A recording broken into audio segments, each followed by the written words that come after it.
O tempo da Quaresma se inicia com a quarta-feira de cinzas, um dia no qual todos os cristãos, os fiéis, são chamados aí a uma celebração eucarística, no qual tem um sinal de impor as cinzas sobre as nossas cabeças.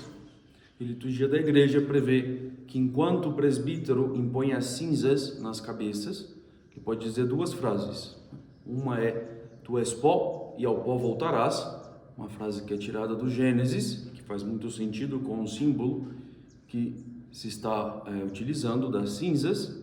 Mas a outra frase é: converte-te e crê no Evangelho. Uma frase que sintetiza tanto a pregação de João Batista, precursor, quanto também a frase que os evangelhos usam para mostrar o início da pregação de Jesus. Ambos usavam essa mesma frase, ou algo parecido, chamando todos a conversão. Mas o que é conversão? No sentido mais comum da palavra conversão, que nós vamos encontrar, qualquer pessoa vai entender, expressa o fato de uma pessoa deixar uma religião e passar a outra. É próprio do começo do cristianismo, quando se precisava evangelizar as pessoas e batizá-las, e elas se convertiam no sentido de que deixavam ou a religião judaica ou o paganismo e entravam na fé cristã através do batismo, mudavam de religião, se convertiam ao cristianismo, e até hoje nós usamos essa palavra nesse mesmo sentido, seria o mais comum. Mas se nós pensamos que a igreja convida o presbítero a chamar todos os fiéis à conversão no primeiro dia da Quaresma, é um pouco estranho, porque quem vai à celebração da quarta-feira de cinzas não são pessoas de fora do catolicismo ou do cristianismo, mas são exatamente cristãos fiéis que querem iniciar o tempo da Quaresma. Então, por que chamar essas pessoas à conversão? Qual o sentido de conversão para um cristão que já se deixou batizar, que já acredita em Jesus Cristo?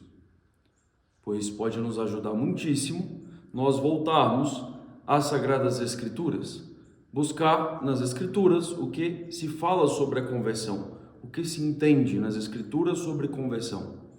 Se nós formos ao Antigo Testamento, talvez tecnicamente não temos a palavra converter-se, conversão, mas a ideia por trás de conversão é muito bem expressa por uma palavra em hebraico que é shuv, que é um verbo, significa retornar, voltar, ir de volta para onde se estava, de onde se veio. Então a palavra shuv é usada na maior parte das vezes no Antigo Testamento exatamente num sentido existencial ou num sentido moral.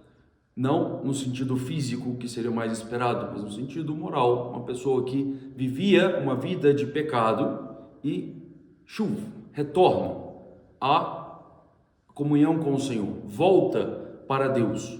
Shuv é o verbo, a palavra conversão seria a techuvá, substantivo. Então, realizar uma techuvá, uma conversão, é voltar para Deus, voltar-se para aquele que é o Pai de Israel, o Senhor de Israel, o Senhor do povo.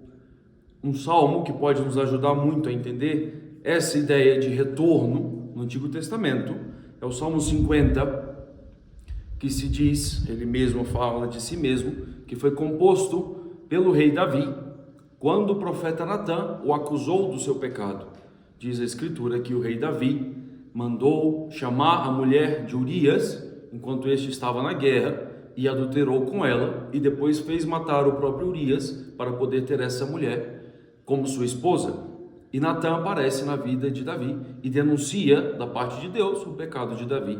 E Davi, longe de se justificar, ou de se desculpar, ou de inventar qualquer história, reconhece imediatamente o seu pecado, diz: pequei.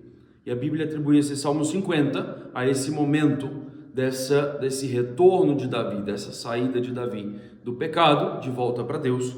E o Salmo começa assim: tem piedade de mim, ó Deus, por teu amor.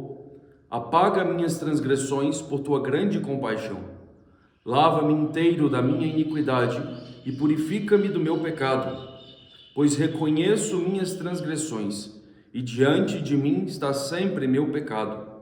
pequei contra ti somente, pratiquei o que é mal aos teus olhos.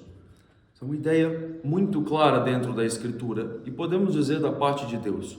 Porque Deus dialoga e atua na vida de um homem pecador. Chama ao seu serviço homens pecadores, homens feridos pelo pecado, homens propensos à queda. E exatamente por isso, sempre Deus deixa uma porta aberta de conversão, de techuvá, de retorno a si. Porque Ele sabe que seus filhos são pecadores. E esse salmo expressa isso. Diante de mim está sempre o meu pecado. O homem pecador que sabe da sua realidade de pecador, sabe também da sua realidade de ter que voltar a Deus, de precisar do retorno, da techuvá, da conversão. E Deus não somente denuncia o pecado e chama o homem a voltar, como coloca práticas que possam ajudar o homem a realizar esse retorno.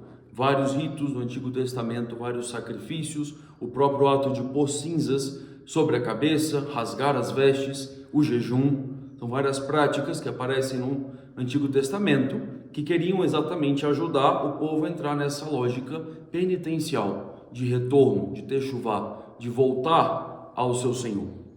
No entanto, a mesma Escritura, várias vezes, vai denunciar o fato de que o povo, os israelitas, tantas vezes reduziam o retorno, a techuvá, conversão para nós, a essas práticas. Várias vezes Deus denuncia o fato de que o povo não pode pensar que basta eu realizar o sacrifício e pronto, Deus perdoa os meus pecados e eu posso continuar na mesma vida de pecado.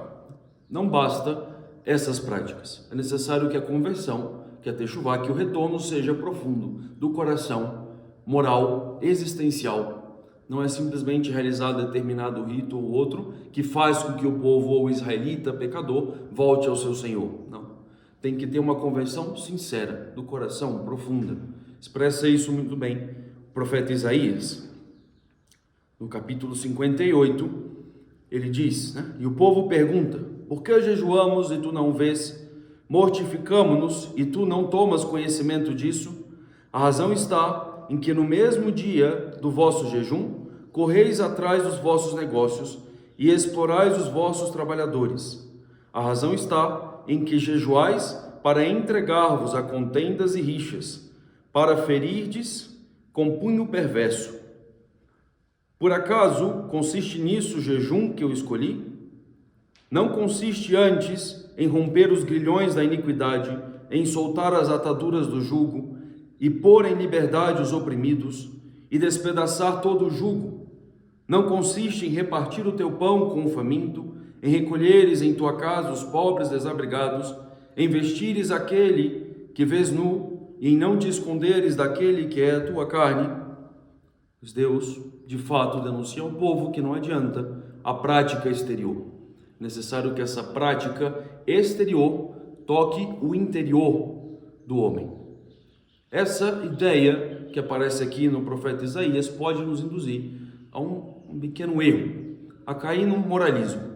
Dizer, certo, entendi o que é a conversão. É eu praticar determinadas leis, é eu cumprir determinados preceitos morais. E não se trata disso, apesar de sim, né, envolve a prática de certas leis, de certos preceitos, mas no centro não está esse legalismo, essa necessidade de cumprir. Não. Tem toda uma outra dimensão espiritual profunda que podemos encontrar também nas Escrituras, por exemplo, nos profetas Ezequiel e no profeta Oséias. O profeta Ezequiel, no capítulo 16 do seu livro, compara ou faz uma analogia do povo de Israel com uma mulher que foi largada, abandonada desde criança, jogada no próprio sangue, diz a Escritura com essa imagem forte, totalmente desprezada por todos e abandonada. E passa um homem que a vê, tem piedade dela e a acolhe na sua casa, a limpa, a lava, a educa, a reveste de beleza, a enche de presentes, né? Faz com que ela cresça, então a toma por mulher, né? E acolhe-a dentro da sua casa, ele dá toda uma dignidade que ela não tinha.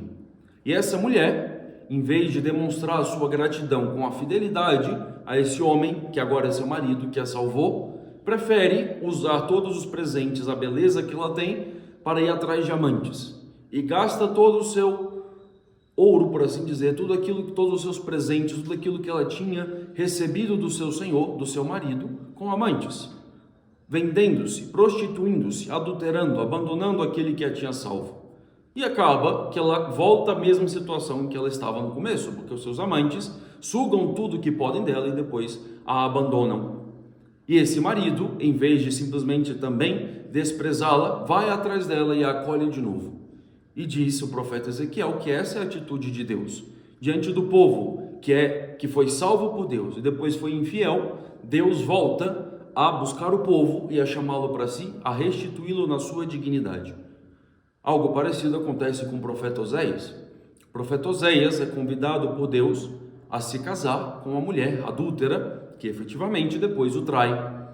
E Deus ordena a Oséias que acolha de volta essa adúltera como sua esposa, ao contrário do que dizia a lei de Moisés, que permitia que ele repudiasse essa mulher traidora.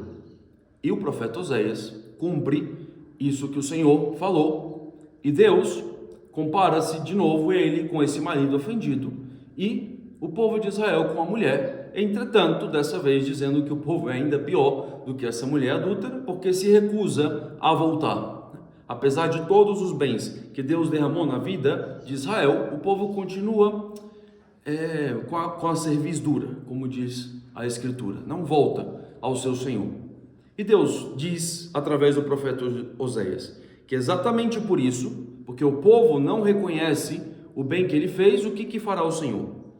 Por isso, diz o Senhor, eis que eu mesmo a seduzirei, conduzi-la-ei ao deserto, falar-lhe-ei ao coração, eu te desposarei a mim para sempre, eu te desposarei a mim na justiça e no direito, no amor e na ternura, eu te desposarei a mim na fidelidade e conhecerás a Yahvé. Longe de ser um moralismo, o retorno, a techuvá, a conversão, é um voltar a um Deus que nos ama, que é um amante ofendido que busca o seu povo, a sua esposa, com um coração cheio de ternura, cheio de desejos de estar com ela. Não se trata de cumprir uma lei, mas de voltar ao amor daquele que nos ama. Voltar àquele que é o pai do povo, aquele que dá todos os bens ao povo, aquele que o ama, e abandonar as práticas que no fundo estão destruindo o povo. Esse é o contexto de conversão no qual se insere a pregação tanto de João Batista quanto de Jesus. Quando eles falam convertei-vos, converte-te e crê no Evangelho, estão aludindo a toda essa tradição de retorno. Entretanto, é interessante ver que em grego, a palavra que a tradução grega, a tradução dos 70, usou para traduzir o chuv é epistrefen, que é literalmente voltar, retornar. Mas quando João Batista, ou Jesus, ou o Novo Testamento, de uma forma geral, fala de conversão, eles utilizam uma outra palavra, talvez mais próxima do sentido, que é em grego metanoen, o verbo, ou metanoia, que significa exatamente converte-te ou conversão. Metanoia, conversão. E essa palavra tem um outro significado também, que é uma reconsideração, uma mudança de mentalidade. É verdade que não podemos limitar a conversão a uma mudança de mentalidade. Dentro mesmo do Novo Testamento, depois, por exemplo, da pregação de São Pedro, quando ele tinha acabado de receber o Espírito Santo em Pentecostes, quando as pessoas escutam a sua pregação, lhe perguntam, o que devemos fazer? Entendem que aquela pregação, converter-se a Cristo, implica uma mudança de vida. Isso no Novo Testamento, isso em toda a vida cristã. Não é uma mudança de entender as coisas ou de crença, mas uma mudança vital, existencial. No entanto, a palavra metanoia, já abre a nossa perspectiva nessa ideia de mudar de mentalidade, mudar a forma de pensar, de enxergar o mundo. É uma necessidade que nós temos hoje sempre, né?